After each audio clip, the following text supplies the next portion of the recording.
with anywhere and anytime with Zabo, a platform by Altex East Africa.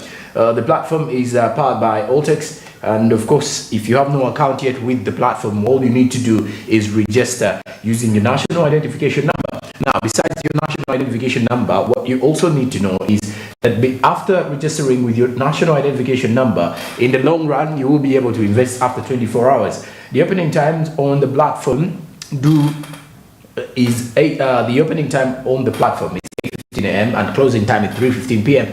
East African Standard Time. Zabo, my money, my future. Altex East Africa, do something new. The markets are fully closed during the public holidays and, of course, on the weekends. Now, amongst our news recaps tonight, this particular morning, as early as 6:30, we're rotating around the mere fact that if you are to stress back a little bit more in regards to details to do with the poverty status report, which was released yesterday by the Ministry of Finance, Planning and Economic Development. Now, this report was a follow-up to the 2014 poverty status report, and it did examine poverty trends and dynamics in Uganda over the last 8 years. The report came at a time when the economy is grappling with the after effects of COVID-19 pandemic, including the rising cost of living, the kind of income inequality about in the youth population, now the levels of climate change and discussions rotating around there as well, and then also land conflict.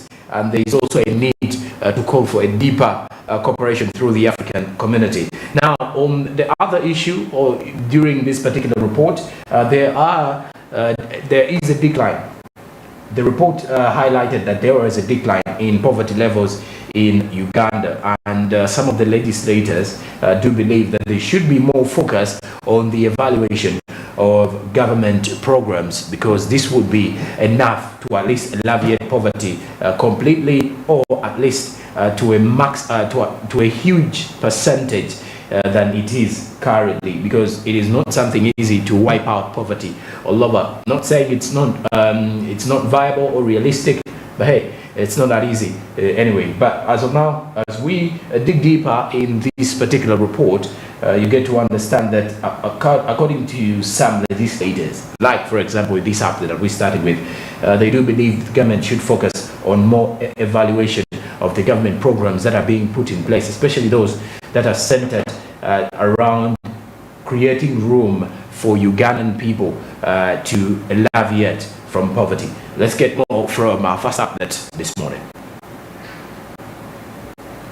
It's good news that the poverty levels are reducing. Obviously, that means that the programs are working, programs instituted by government, that they are working. And I think what we need now to focus on is how we can deliver the programs that have proved to be effective, how we can deliver them better. I think there's been a problem of monitoring and evaluation of what is it exactly that we are getting from many of these programs. Now we need to focus more on the monitoring and evaluation of the programs that are working, and where the program is working, make sure that it's even reinforced more. Where it's not working, make sure that it's replaced. I think the situation is even going to get better, because most of these programs have now been merged into the parish development level, parish development model, which would now be working at the parish level, targeting the youth, targeting the women, targeting the elderly, targeting the most vulnerable. So, and even the money available, although as designated funds has been merged, it's been increased. In some cases, it has even been more than tripled. So I think overall that's a positive development in our the economic development of our country. If we have to connect this to Vision 2040, the government is saying by 2040, every Ugandan should have moved out of the poverty line. And what does this report mean if we have to connect it to? Although I think the unfortunate thing is that we've not moved at the pace that had been set or where we had been expected to be according to Vision 2040. But I think any small increment, however gradual it might be, is a move in the right direction. So I think it's working. We just need to make sure that it works even better. We'll be scrutinizing.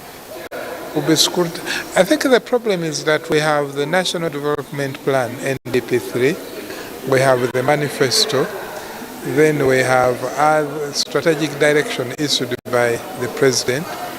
So this one also we have to find a way that is accepted as a way of directing the allocation of resources, where the resources are targeted. So I think we need to internalize it. We need to get the buy-in from all the actors and make sure that it's part of that shapes the allocation of our resources. Maybe your recommendation That's the recommendation, that we need to look at what the report is saying. We need to look at the distribution of the poverty levels at the moment around the country, and then see how best they can be targeted. I think it will be playing, is it the ostrich which buries its head in the sun and leaves its other parts out. It will be, if this is showing us the trend of the poverty levels at the moment in the country, that is calling for our attention. It's a loud cry that this is where you need to focus. That it's also a signal that what you're doing is either working or not working. It's great that it's a positive trend. So we just now need to focus on what it is telling us, where the poverty levels are still much more concentrated, and see that they are addressed. Of course, with that particular update, you get to realize that more Ugandans are now getting out of poverty, as this was released by the Ministry of Finance, Planning and Economic Development, with at least 10% of the population attaining the National Development Plan 2 target to attain middle income status of around $1,039 per capita income. And at the end of the day, the report themed jobs, informality, like I did mention, and poverty in Uganda, and the insights on the performance of Uganda's economy before COVID-19 and how Ugandans were living, and then during the COVID-19 period. And it was released in collaboration with the United Nations Development Program. Now, when you look at this one, the poverty decreased from a reduction target of 14% by 2019 to 2020. Now, what you're seeing actually is a graph of the poverty trends in Uganda as of financial year 1992 to 1993 to financial year 2019 to 2020. And briefly, if I'm to give you some of these particular poverty trends, Uganda registered commendable progress in reducing the proportion of the population living below the poverty line from 56.4% in 1992-1993 to 19.7% in 2012 to 2013, as shown in the figure there. Now, however, the poverty headcount ratio increased to 21.4% in 2016 to 2017, and in absolute terms, the number of poor people increased from 6.6 million in 2012 to around 2013 to 8.03 million in the financial year 2016 to 2017. Now, better yet, also the observation that has been highlighted also shows an increase in the headcount of poverty rate, which was a setback to the progress made during the last decade.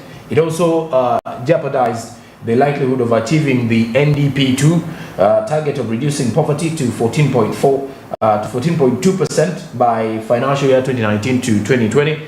And on a positive note, though, in 2019 and 2020's financial year, the headcount poverty rate decreased to 20.3% in the financial year 2019 to 2020. And on a positive note, in 2019 to 2020, the headcount poverty rate decreased to 20.3%, albeit above the National Development Plan 2 target rate.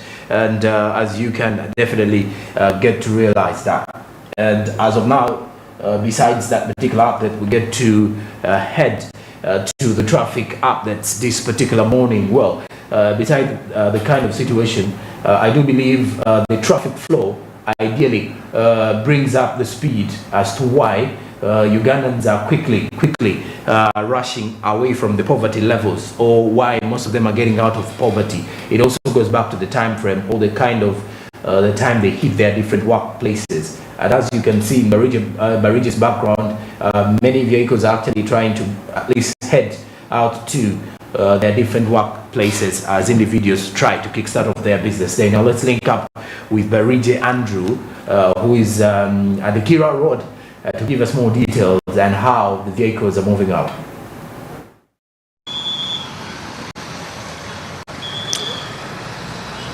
Thank you very much, Joram, and a very good morning. And of course, we are just right here at the Kira Road junction, and of course, observing the traffic atmosphere, how are the vehicles moving in here. And of course, it's a Friday, and as usual, and you know, it's a day where people really plan quite lots of events. I mean, to go to so many places, travel, go up country, and so many other places, and they always use quite so many routes. Now, here where we're standing, if we are to look at the extreme end at my very back, that is the Ntinda Bukoto Road. Of course, before we came here, it was very heavily congested, and it's still really congested, as you can really see. Now, before you reach here, there are two traffic lights. There is a junction in there which is holding the vehicles, but also when the vehicles are held, there is also the second part of the traffic lights holding the vehicles. So if you're coming from Ntinda Bukoto, probably very far away, or even Chisasi, and you probably plan to connect via the Kira Road junction, well, you might be a little bit held up in traffic, because I'll be honest with you, if the cars are held in an interval of just about 3 to 5 minutes, there is quite a long line. There is a long fleet in here, despite the fact that we see them being released right now. But if we stretch to the extreme end right there, there is a thick congestion because there are two traffic lights, sets of the traffic lights, which is explaining why we are able to see these traffic lights just right in here.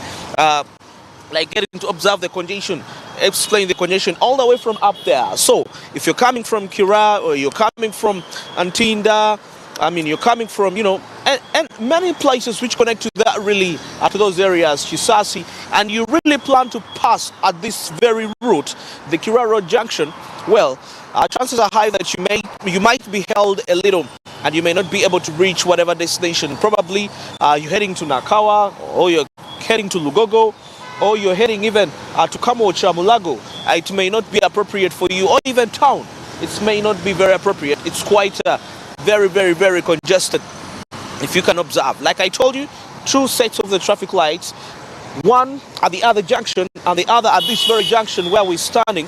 And now you can get realized that if you're held in two intervals, yes, two intervals of two traffic lights, you're going to be held for quite a very long time, and you may not be able to actually reach in time where you're trying to head. So that is how we're observing the situation just right here, as of course we are observing the atmosphere, how the vehicles, and of course it's the traffic officers, sorry, and not the traffic lights, the traffic officers in full control of the congestion to ensure that there is appropriate, you know, can I say appliance? Yeah, people applying to make sure that they really comply. Yeah, it's complying with the traffic rules. Now, looking at Kira Road, and of course it's quite very clean, and of course we see people that connect here, coming from Kamocha, connect right here.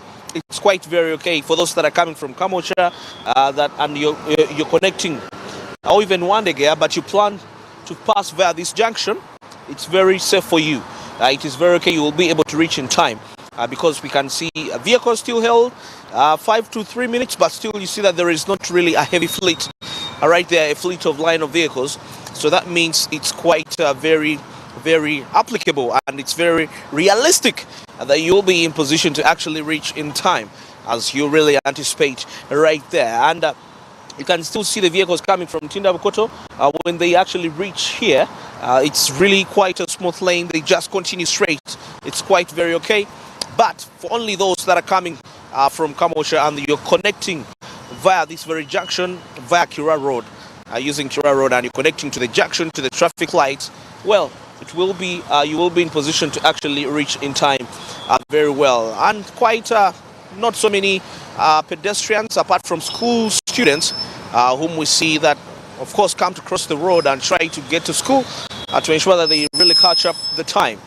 Okay, now looking at this very street where we're standing here, that is the Yusuf Lule Road connecting just right here. Yes, it's quite free, it's very free, and actually if you're coming from those areas and you're going to pass via Yusuf Lule Road and your destination is actually probably you're heading to Ntinda, you're probably heading to Bukoto, Okira, and you're planning to use Yusuf Lule Road as you're coming to these destinations, I'll guarantee you that you will be able to reach in time. It's quite very friendly. You see vehicles held, but the fleet is not really as heavy and thick as compared to other routes. It's quite very, very, very friendly. So if you're coming, of course, connecting to via Yusuf Lule Road and you're passing via the Kilat Road junction, you will be able to reach in time. And it's quite very appropriate and very, very, very applicable for you. Yes, as you're observing, just a few minutes intervals, vehicles held, but it's not really a heavy fleet to be observed.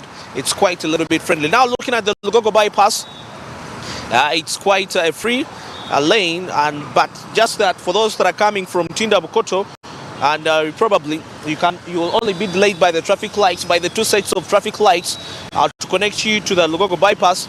But the road in itself, it's quite a free lane, as we can still see some people making U-turns from Yusuf Lule Road heading straight to Lugogo bypass. And because of the free lane, and probably they're heading to other destinations, they could be even heading to Ntinda, and now they are turning, making a U-turn to head towards there. And of course they will be able to reach in the right time as we are observing the situation in right there. Quite a free lane, quite a very free lane, the Lugogo bypass, for those that plan to use that particular route to get to the destination that you really intend to get to. So that is the situation as we're observing it in here at the Kira Road junction, observing the traffic atmosphere. But of course certain routes are friendly.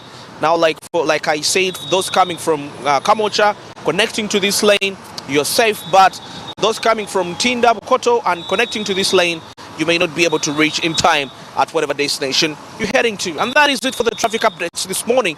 Back to studio with Joram. All right, there you have it with the ease for especially those who are actually coming in from Bukoto. You get to realize as of now, the time intervals are only different, can only be affected roughly because of the traffic lights, or for example your movement for now, but it's an easy flow for the residents around there who are using that particular lane, those who are using the Lugogo bypass, those who are actually heading to Kamocha, and all those as well. So you can choose which route to use for the moment, and which one will be more of a viable call as well. You're watching Smart Means Business. After the break, we shall be looking at stories making headlines across the East African community bloc. There are quite many. And then also looking into the space of the international outlets to look at which stories are making headlines from the world of business as well. You're watching Smart Means Business. Good morning.